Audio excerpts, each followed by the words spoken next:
Gwamnatin Jihar Adamawan ta bakin Kwamishinan Albarkatun Noma a Jihar Adamawa, Farfesa David Jatau, ta sha alwashin rarrabawa manoma iri ba tare da kai saƙo.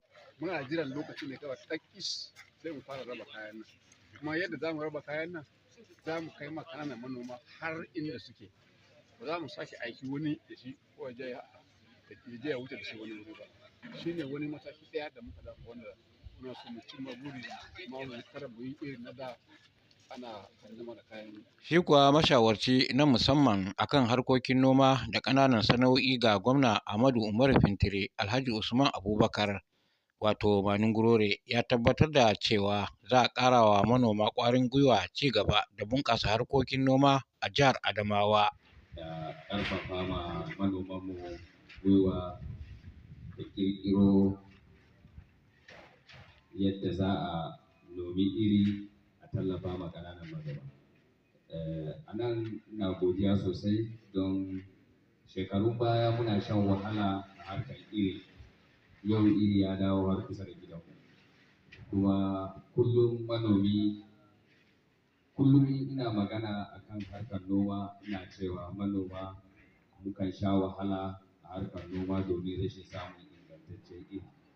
Don duk abin da za a baka a harkar noma, maganar taki, maganar magani, in ba a baka ingantaccen iri ba, to ba a baka komai ba. Malam Sahabo Baba, shugaban ƙungiyar manoma iri a jihar Adamawa, ya bayyana cewa wani ya yi magana a cikin operating officer na da sai magana, commissioner na ya yi magana, duk maganganun da suka yi a kan mu ne mu masu noman iri, haka ne tabbas abin da suka faɗa gaskiya ne.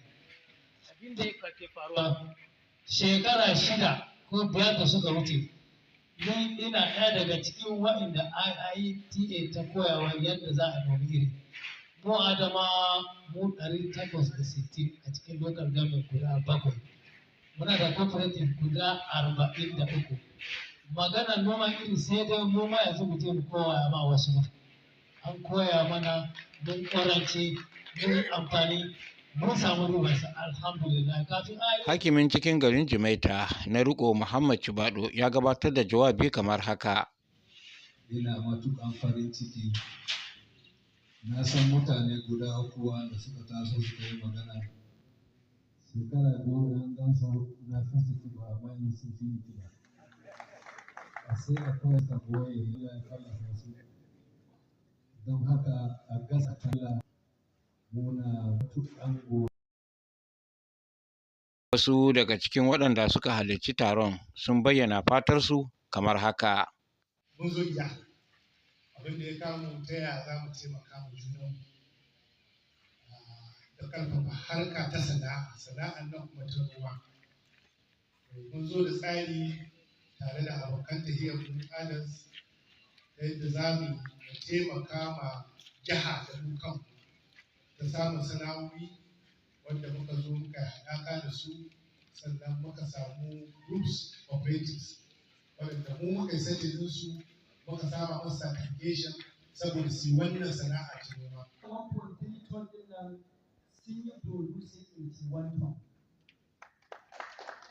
81 ton ɗin nan da suka yi producing sun producing ɗin shi at the cost of 33 million.